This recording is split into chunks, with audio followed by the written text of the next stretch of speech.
सुप्रभात बच्चों, आज की कक्षा में आप सबका स्वागत है। आज हम 8वीं कक्षा के तृतीय भाषा हिंदी विषय के अंतर्गत चौथा पाठ शिक्षा के बारे में जानकारी प्राप्त कर लेंगे। पाठ की रूपरेखा इस प्रकार है। पहले हम यह पाठ किस विधा का है ये जान लेंगे। बाद में इस पाठ का, इस पद्य का उद्देश्य क्या है, आशय क्या है ये जान लेंगे और उसके बाद संक्षिप्त कवि परिचय प्राप्त कर लेंगे और उसके बाद इस कविता में आए हुए नए शब्दों के अर्थ के बारे में जानकारी प्राप्त कर लेंगे और बाद में हम कविता का रसग्रहण यानी कविता का भावार्थ समझ लेंगे। तो आइए बच्चों, अब हम ये जानते हैं कि साहित्य में यहाँ पद्य किस विधा का है। हम यह पाठ एक पद्य की विधा है, कविता की विधा है। अब हम देखते हैं इस कविता का उद्देश्य क्या है।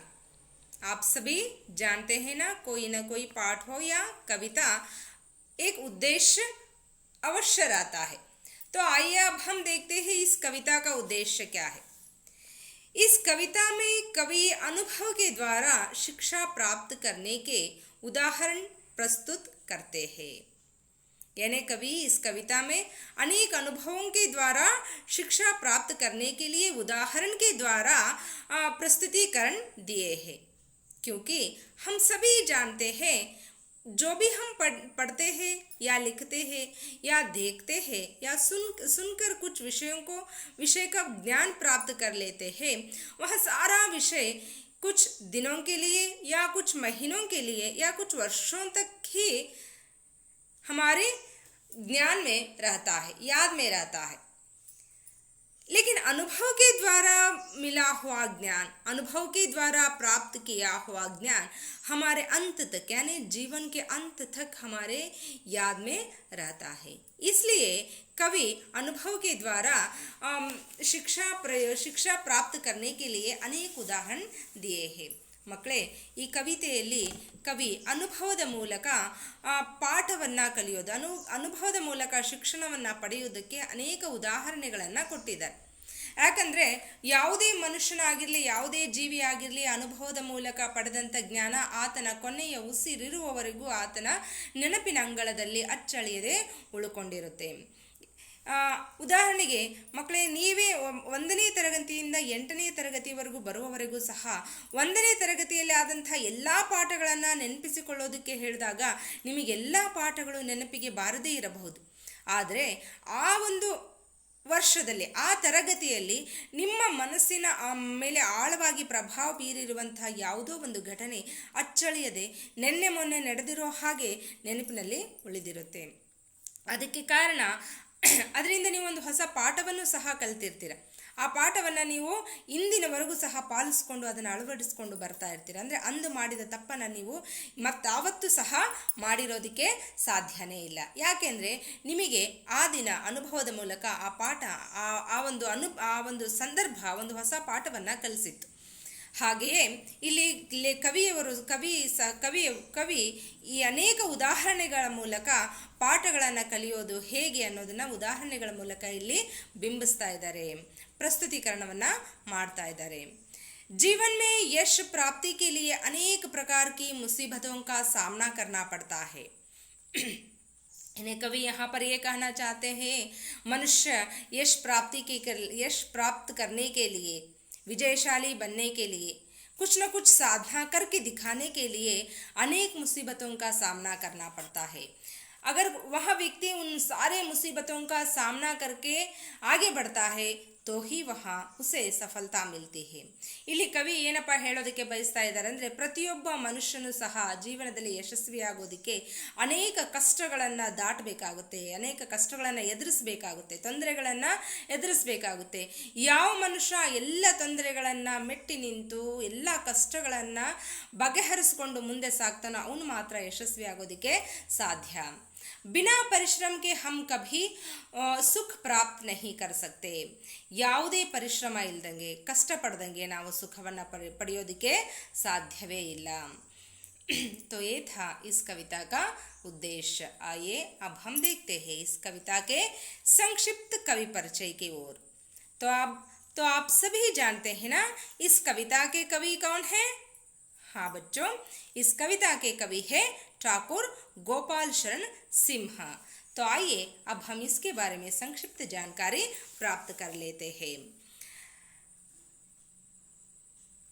ठाकुर गोपाल शरण सिंह, इनका जन्म रीवा में 1892 में हुआ था। माता का नाम प्रभुराज कुंवरी और पिता का नाम ठाकुर जगत बहादुर सिंह था। ಠಾಕೂರ್ ಗೋಪಾಲ್ ಶರಣ ಸಿಂಹರವರ ಜನ್ಮ 1892ರಲ್ಲಿ ರೀವಾ ಎಂಬಲ್ಲಿ ಆಯಿತು. ಅವರ ತಾಯಿಯ ಹೆಸರು ಪ್ರಭುರಾಜ್ ಕುಂವರಿ ಮತ್ತು ತಂದೆಯ ಹೆಸರು ಠಾಕೂರ್ ಜಗತ್ ಬಹದ್ದೂರ್ ಸಿಂಹ. ಇದು ಅವರ ತಂದೆಯ ಹೆಸರಾಗಿತ್ತು. पिताजी संस्कृत के प्रखंड पंडित थे. पिताजी यानी ಠಾಕೂರ್ ಗೋಪಾಲ್ ಶರಣ ಸಿಂಹಜಿಯವರ ತಂದೆ ಒಬ್ಬ ಪ್ರಸಿದ್ಧ ಪ್ರಖಂಡ ಪಂಡಿತರಾಗಿದ್ದರು. ಸಂಸ್ಕೃತದ ಪ್ರಖಂಡ ಪಂಡಿತರಾಗಿದ್ದರು. पिताजी की देखरेख में सिंह जी की शिक्षा प्रारंभ हुई. ಪಿತಾಜಿಯವರ ತಂದೆಯವರ ಒಂದು ಸಮ್ಮುಖದಲ್ಲಿ, ತಂದೆಯವರ ಒಂದು ಜವಾಬ್ದಾರಿಯಲ್ಲಿ ಇವರು ಏನು ಮಾಡಿದರು, ತಮ್ಮ ಶಿಕ್ಷಣವನ್ನು ಪ್ರಾರಂಭ ಮಾಡಿದರು. 13 वर्ष की अवस्था में इन्होंने अंग्रेजी पढ़ना प्रारंभ किया. ತಂದೆಯವರು ನೋಡ್ತಾ ಇದ್ದಂತೆ ಇವರು ಶಿಕ್ಷಣವನ್ನು ಪ್ರಾರಂಭ ಮಾಡಿದರು. ಎಷ್ಟು ಚುರುಕಾಗಿದ್ದರು ಅಂದರೆ ಇವರು ಕೇವಲ 13 ವರ್ಷದ ವಯಸ್ಸಿನಲ್ಲಿಯೇ ಆಂಗ್ಲ ಭಾಷೆಯನ್ನು, ಅಂಗ್ರೇಜಿ ಅಂದರೆ ಆಂಗ್ಲ ಭಾಷೆಯನ್ನು ಸರಾಗವಾಗಿ, ನಿರರ್ಗಳವಾಗಿ ಅರ್ಥಗರ್ಭಿತವಾಗಿ ಓದುವಂತಹ ಒಂದು ಚಾಕಚಕ್ಯತೆಯನ್ನು, ಪ್ರಾವೀಣ್ಯತೆಯನ್ನು ಇವರು ಪಡ್ಕೊಂಡ್ರು. इसी समय उनके पिता का देहांत हुआ. मेट्रिकुलेशन से आगे वे पढ़ न सके. इसी समय ಇದರ ಮಧ್ಯದಲ್ಲೇ ಅವರ ತಂದೆಯು ದೈವಾಧೀನರಾದರು, ಮರಣವನ್ನು ಹೊಂದಿದ್ರು.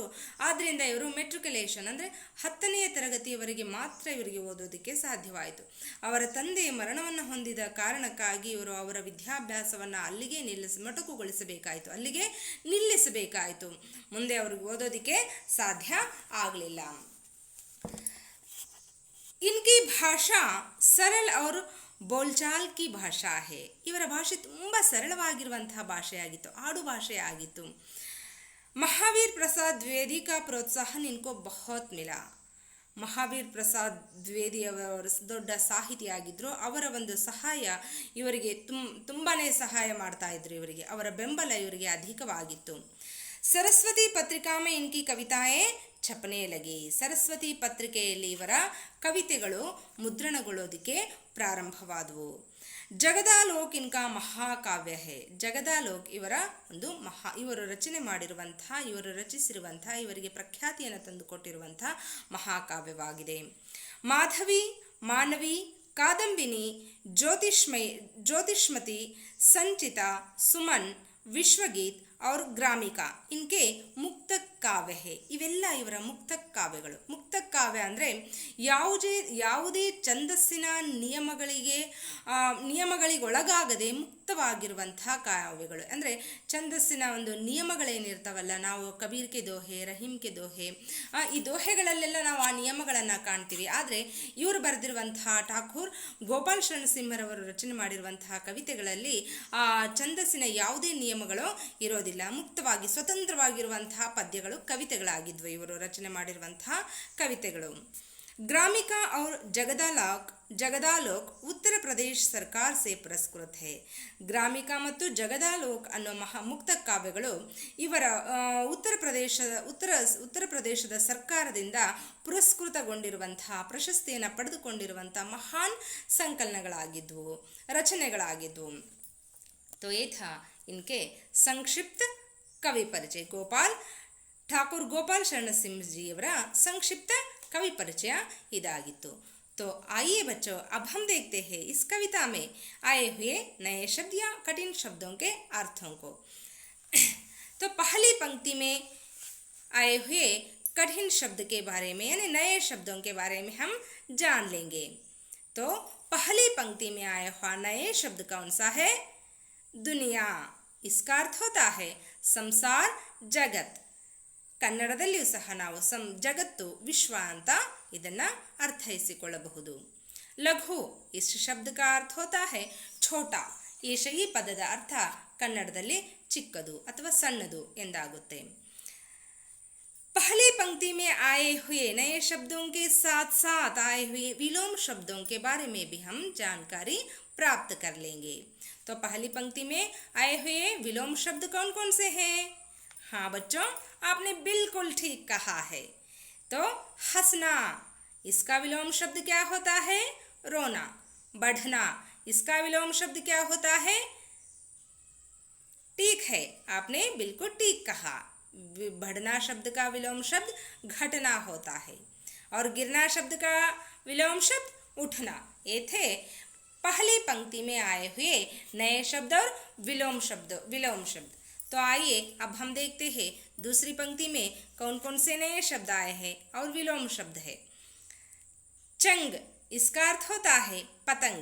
यानी ಕನ್ನಡದಲ್ಲಿ ಗಾಳಿಪಟ ಎಂದು ಇದರ ಅರ್ಥವನ್ನು ಅರ್ಥೈಸಬಹುದು. ಉರ್, ಛಾತಿ, ಕನ್ನಡದಲ್ಲಿ ಎದೆ ಅಂತ ಕರಿತೀವಿ. ಛೇದ್, इसका अर्थ होता है ಸುರಾಖ್. ಕನ್ನಡದಲ್ಲಿ ಈ ಪದದ ಅರ್ಥ ರಂಧ್ರ ಎಂದಾಗುತ್ತದೆ. ಚಕ್ಕರ್ ಖಾನಾ, इसका अर्थ होता है इधर उधर घूमना.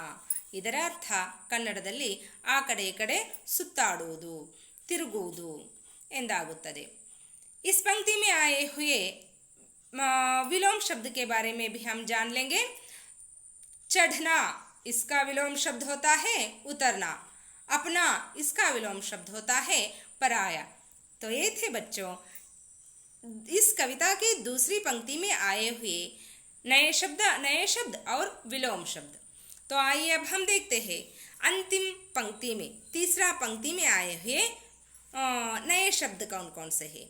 वारिधर, इस शब्द का अर्थ होता है बादल. ಕನ್ನಡದಲ್ಲಿ ಮೋಡಗಳು ಎಂದು ಕರೆಯುತ್ತಾರೆ. ಗಿರಿ ಶಬ್ದ का अर्थ होता है पर्वत. ಕನ್ನಡದಲ್ಲೂ ಸಹ ಪರ್ವತ, ಬೆಟ್ಟ ಎಂದು ಕರೆಯುತ್ತೇವೆ. तो ये थे इस कविता में आए हुए नए शब्द और विलोम शब्द. तो अब हम नए शब्द के बारे में भी जान चुके हैं और विलोम शब्द के बारे में भी जान चुके हैं. तो अब हम इस पद्य का सार क्या है, रसग्रहण क्या है, यानी इस पद्य का भावार्थ क्या है, ये भी जान लेंगे. तो मैं पहले इस कविता की पहली पंक्ति को पढ़ती हूँ. आप सभी अपना अपना किताब खोल के देख लीजिए. ಮಕ್ಕಳೇ, ನೀವೆಲ್ಲರೂ ನಿಮ್ಮ ಪುಸ್ತಕಗಳನ್ನು ತೆಗೆದು ನಾನು ಓದುವಂತಹ ಪದ್ಯದ ಮೊದಲನೇ ನುಡಿಯನ್ನು ನೋಡ್ಕೊಳ್ಳಿ. पाठ 4 शिक्षा. शिशु ने दुनिया में आकर रो रो कर हंसना सीखा. रो रो कर हंसना सीखा, लघु होकर बढ़ना सीखा. लघु होकर बढ़ना सीखा, गिर गिर कर चलना सीखा. शिशु ने दुनिया में आकर रो रो कर हंसना सीखा. कवि यहाँ पर ये कहना चाहते हैं, जब भी शिशु इस धरती पर जन्म लेता है तो पहले रोते हुए जन्म लेता है. हम इस चित्र में देख रहे हैं, एक और चित्र में एक और बच्चा रो रहा है और नीचे हंस रहा है. यानी जब भी इस दुनिया में शिशु का जन्म होता है तो वहाँ कैसे जन्म लेता है? रोते रोते जन्म लेता है, रोते रोते जन्म लेता है और बाद में रोते रोते हंसना भी सीख लेता है. ಮಕ್ಕಳೇ, ಇಲ್ಲಿ ಕವಿ ಏನಪ್ಪ ಹೇಳೋದಕ್ಕೆ ಬಯಸ್ತಾ ಇದ್ದಾರೆ ಅಂದರೆ, ಶಿಶು ದುನಿಯಾ ಮೇ ಆಕರ್ ರೋ ರೋ ಕರ್ ಹಸ್ನಾ ಸೀಕ್ತಾ ಹೇ. ಒಂದು ಮಗು ಈ ಭೂಮಿಯ ಮೇಲೆ ಜನ್ಮವೆತ್ತಿದ ತಕ್ಷಣ ಅಳೋದನ್ನು ಕಲಿಯುತ್ತೆ. ಅಳ್ತಾ ಅಳ್ತಾ ಅದು ಜನ್ಮವನ್ನು ಪಡ್ಕೊಳ್ಳುತ್ತೆ. ಆ ಅಳ್ತಾ ಜನ್ಮವನ್ನು ಪಡ್ಕೊಂಡ ನಂತರ ಅದೇನು ಮಾಡುತ್ತೆ? ನಗೋದನ್ನು ಕಲಿಯುತ್ತೆ. ಅಳ್ತಾ ಅಳ್ತಾ ನಗೋದನ್ನು ಕಲಿಯುತ್ತೆ. ಇಲ್ಲಿ ಮಗು ಎಷ್ಟು ಚೆಂದಾಗಿ ನಗ್ತಾ ಇದೆ. ಆ ಮಗು ನಗ್ತಾ ಇರೋದನ್ನು ನೋಡಿದರೂ ಸಹ ನಮ್ಮಲ್ಲೇ ಏನೋ ಒಂದು ರೀತಿಯ ಹೊಸ ಶಕ್ತಿ ಉಂಟಾಗುತ್ತೆ. ನಾವು ಸದಾ ಮಕ್ಕಳಂತೆ ಇರಬೇಕು ಅನ್ನೋ ಆಸೆ ಉಂಟಾಗುತ್ತೆ. ಹಾಗೆ ಒಂದು ಸಣ್ಣ ಮಗು ಯಾವ ರೀತಿಯಾಗಿ ಬರೀ ಅಳ್ತಾನೆ ಇರಲಿಲ್ಲ, ಅದು ಹೊಸದನ್ನು ಕಲಿಯೋದಕ್ಕೆ ಪ್ರಯತ್ನ ಪಡ್ತು. ಹಾಗೆ ನಾವು ಸಹ ಯಾವ ರೀತಿಯಾಗಿ ಮಗು ಅಳ್ತಾ ನಗೋದನ್ನು ಕಲಿತೋ ಹಾಗೆ ನಾವು ಸಹ ಒಂದು ಸಣ್ಣ ಯಾವುದಾದ್ರೂ ಒಂದು ಕೆಲಸವನ್ನು ಮಾಡಬೇಕಾದಾಗ ಆ ಕೆಲಸದಲ್ಲಿ ತೊಂದರೆಗಳು, ಕಷ್ಟಗಳು, ಅಡೆತಡೆಗಳು ಸಾಮಾನ್ಯ. ಅವೆಲ್ಲವುಗಳನ್ನು ಮೀರಿ ನಾವು ಸಹ ಮಗು ನಗೋದನ್ನು ಕಲಿತ ಹಾಗೆ ನಾವು ಒಂದು ಕೆಲಸದಿಂದ ಮತ್ತೊಂದು ಕೆಲಸವನ್ನು, ಮತ್ತೊಂದರಿಂದ ಮಗದೊಂದು ಮಾಡೋದನ್ನು ಕಲಿಬೇಕು. फिर कवि क्या कह रहे हैं इस पंक्ति में? शिशु ने लघु होकर बढ़ना सीखा, गिर गिर कर चलना सीखा. किस तरह शिशु पहले दुनिया में आकर रोते हुए हंसना भी सीखता है और उसके बाद जब भी वहाँ चलने के लिए तैयार होता है तब वहाँ गिरते हुए बाद में चलना सीखता है.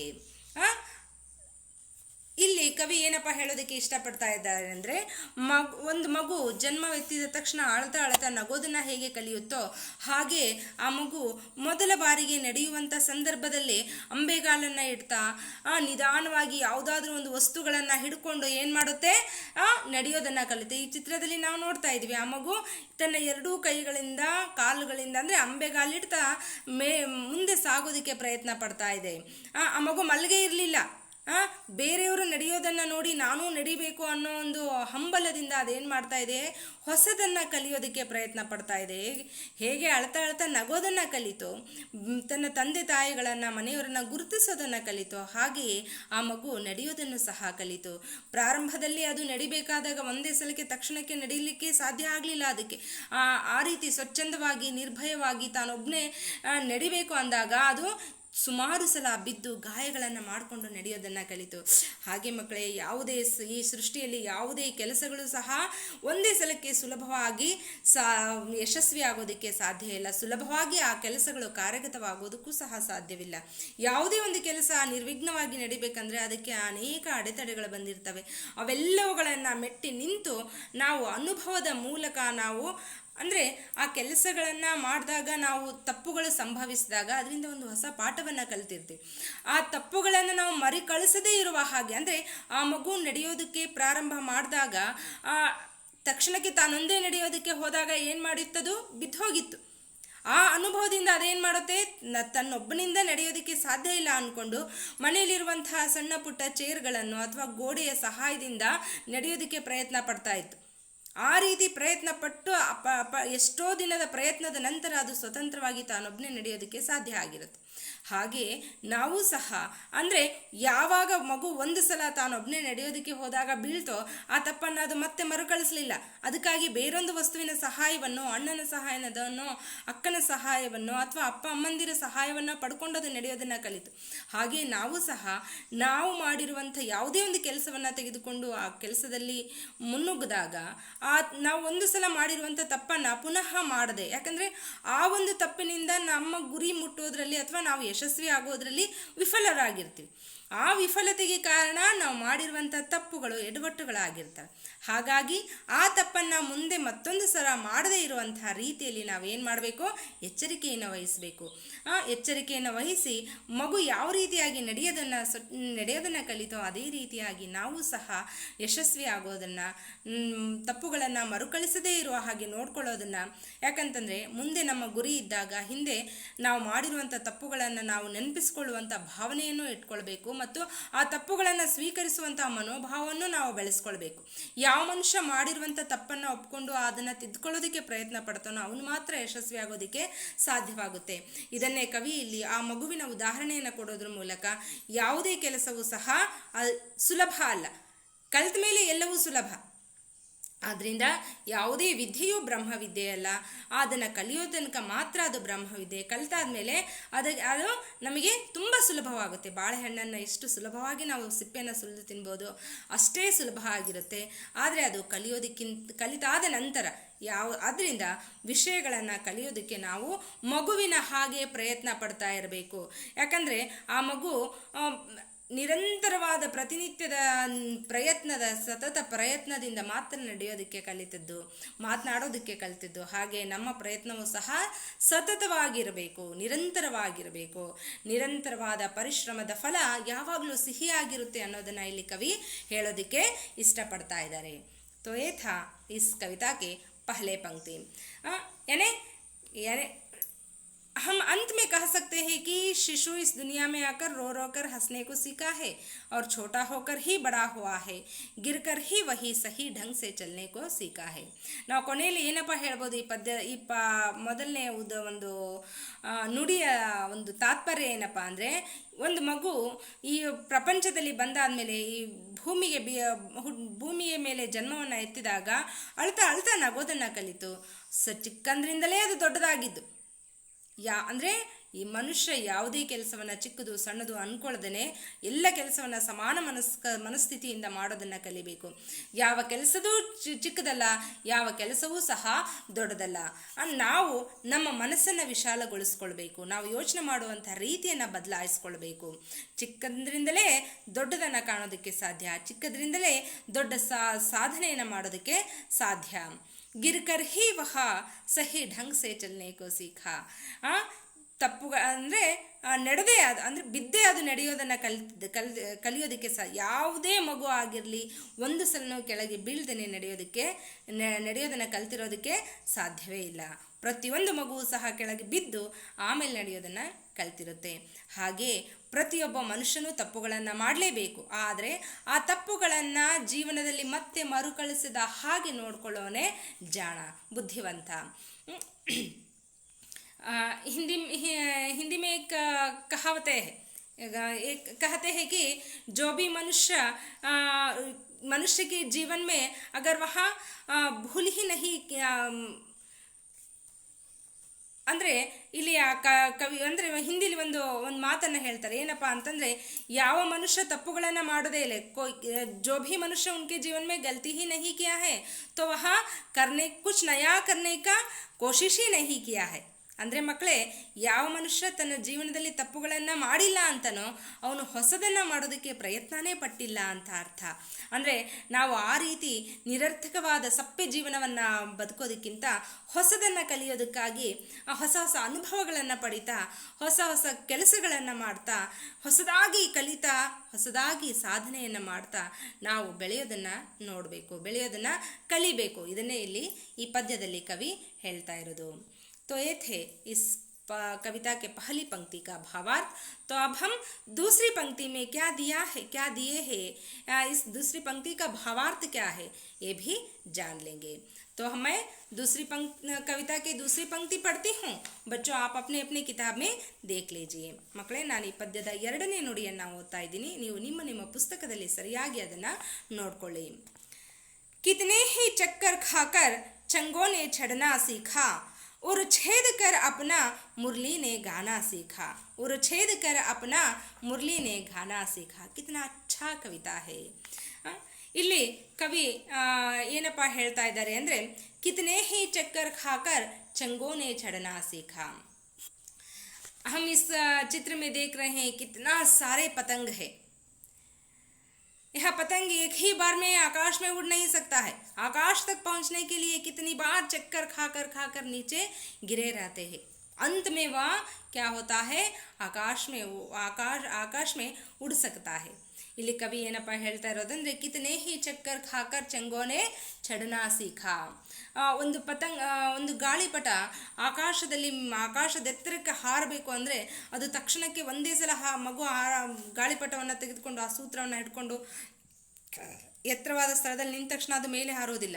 ಆ ಮೇಲೆ ಹಾರೋದಕ್ಕಿಂತ ಮುಂಚೆ ಎಷ್ಟೋ ಸಾರಿ ಅದು ಸುತ್ತಿ ಕೆಳಗಡೆ ಬಿದ್ದಿರುತ್ತೆ. ಆಮೇಲೆ ಕೊನೆಗೆ ನಿರಂತರವಾಗಿ ಪ್ರಯತ್ನ ಮಾಡಿದ ನಂತರ ಅದೇನು ಮಾಡಿರುತ್ತೆ, ಕೊನೆಯ ಹಂತದಲ್ಲಿ ಆಕಾಶದ ಎತ್ತರಕ್ಕೂ ಹಾರಾಡೋದಕ್ಕೆ ತಯಾರಾಗುತ್ತೆ. ಅಂದರೆ ಆ ಮಗು ಅದನ್ನು ಗಾಳಿಪಟವನ್ನು ಹಾರಿಸೋದಕ್ಕೆ ಯಶಸ್ವಿಯಾಗುತ್ತೆ. ಹಾಗೆಯೇ ಸಹ ನಾವು ಸಹ ಎಷ್ಟೇ ತಪ್ಪುಗಳನ್ನು ಮಾಡಿ ಎಷ್ಟೇ ಸೋಲುಗಳನ್ನು ಅನುಭವಿಸಿದರೂ ಸಹ ಆ ಸೋಲಿಗೆ ಕುಗ್ಗದೆ ಹಿಂಜರಿಯದೆ ಉತ್ಸಾಹವನ್ನು ಕಳೆದುಕೊಳ್ಳದೆ ಆ ಸೋಲನ್ನು ಸವಾಲಾಗಿ ಸ್ವೀಕರಿಸಿಕೊಂಡು ಆ ಪತಂಗಗಳು ಹೇಗೆ ಎಷ್ಟೇ ಸಾರಿ ಗಾಳಿಪಟ ಎಷ್ಟೇ ಸಾರಿ ಕೆಳಗೆ ಬಿದ್ದರೂ ಸಹ ಅಯ್ಯೋ ಕೆಳಗೆ ಬೀಳಿತು, ನಾನು ಇನ್ನು ಆಟ ಆಡ್ಸೋಕ್ಕೆ ಬರಲ್ಲ, ನಾನು ಹೋಗ್ಬಿಡ್ತೀನಿ ಅಂತ ಆ ಮಗು ಯಾವತ್ತೂ ಯೋಚನೆ ಮಾಡಲ್ಲ. ಎಷ್ಟೇ ಸಾರಿ ಕೆಳಗೆ ಬಿದ್ದರೂ ಸಹ ಮೇಲೆ ಅದು ನಿಜಕ್ಕೂ ಮೇಲೆ ಹಾರಿದಾಗ ಎಷ್ಟು ಸಂಭ್ರಮ ಪಡುತ್ತೆ, ಎಷ್ಟು ಖುಷಿ ಪಡುತ್ತೆ ಅಲ್ವಾ.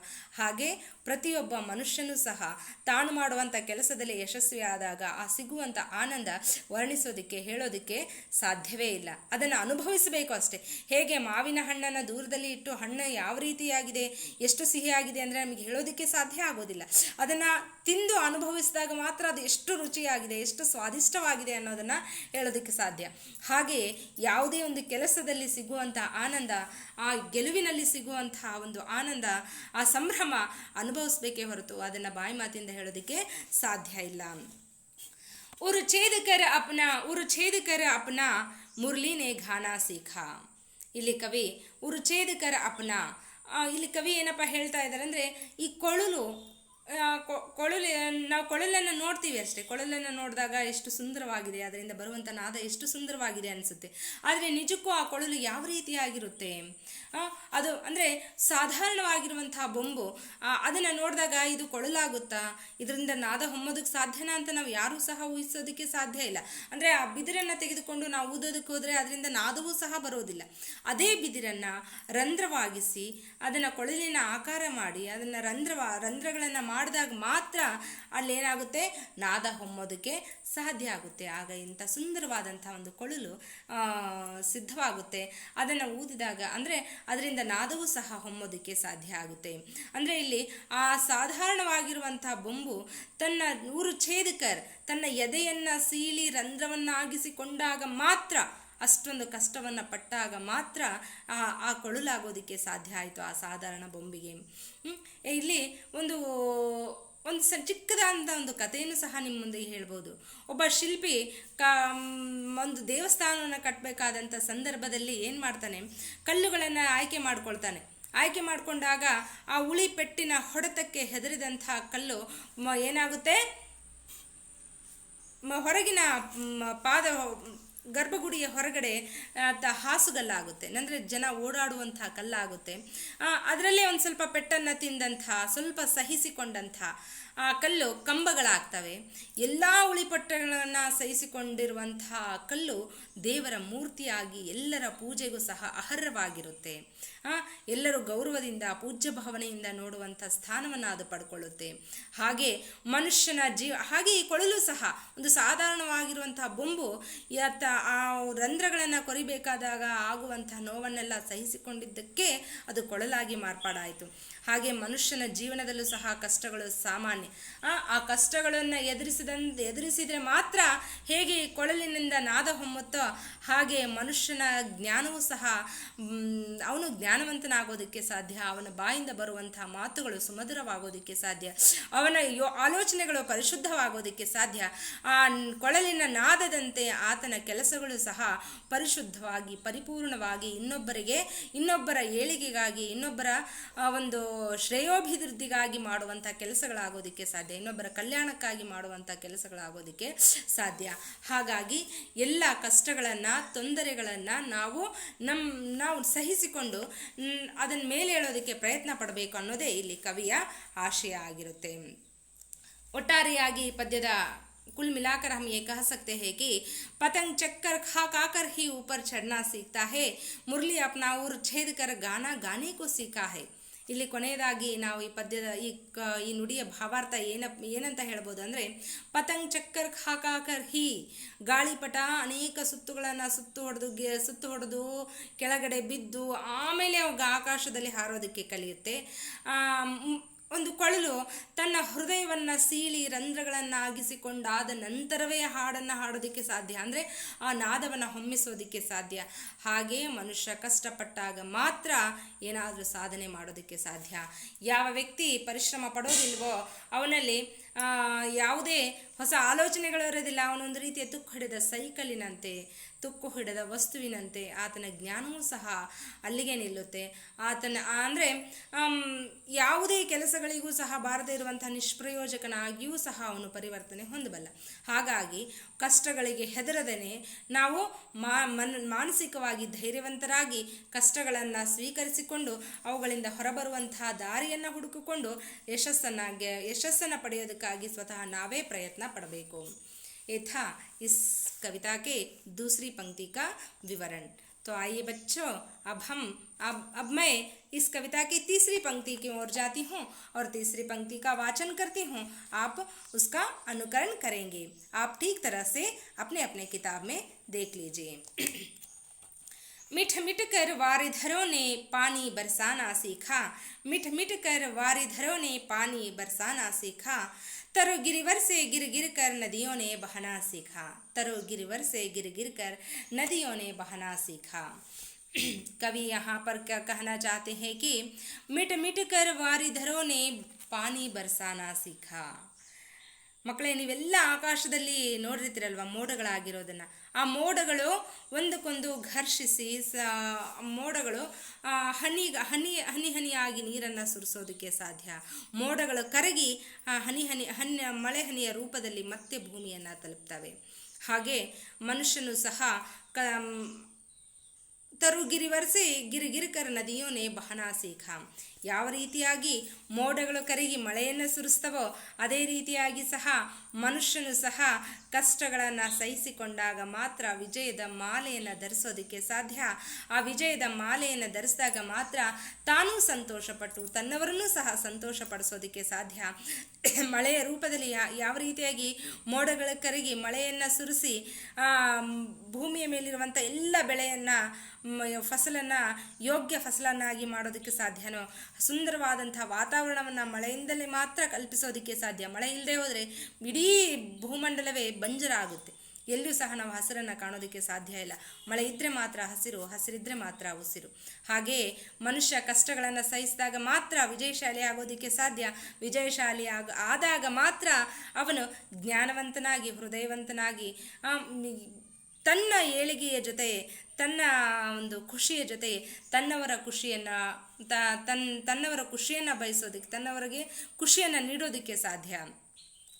ಅದೇ ರೀತಿಯಾಗಿ ಅವನು ಸಹ ಒಳ್ಳೆಯ ಕೆಲಸಗಳನ್ನು ಮಾಡ್ತಾ ಇನ್ನೊಬ್ಬರಿಗೆ ಸಹಾಯವನ್ನು ಮಾಡ್ತಾ ಇನ್ನೊಬ್ಬರ ಕಷ್ಟಗಳಿಗೆ ಕಾರ್ಪಣ್ಯಗಳಿಗೆ ಸ್ಪಂದಿಸ್ತಾ ಅವರ ಏಳಿಗೆಗೆ ಈಗಿನ ಸಮಾಜದಲ್ಲಿರುವಂತಹ ಜನ ವಿಚಿತ್ರವಾಗಿರುವಂತಹ ಜನ. ಯಾಕಂತಂದರೆ ಇನ್ನೊಬ್ಬರ ಅಭಿವೃದ್ಧಿಯನ್ನು ಬಯಸೋದಿರಲಿ, ಇನ್ನೊಬ್ಬರು ನನಗಿಂತ ಮೇಲೆ ಹೋಗ್ತಾ ಇದ್ದಾರೆ ಅಂದಾಗ ಅವರ ಕಾಲೆಳೆಯುವಂಥ ಜನವೇ ಜಾಸ್ತಿ.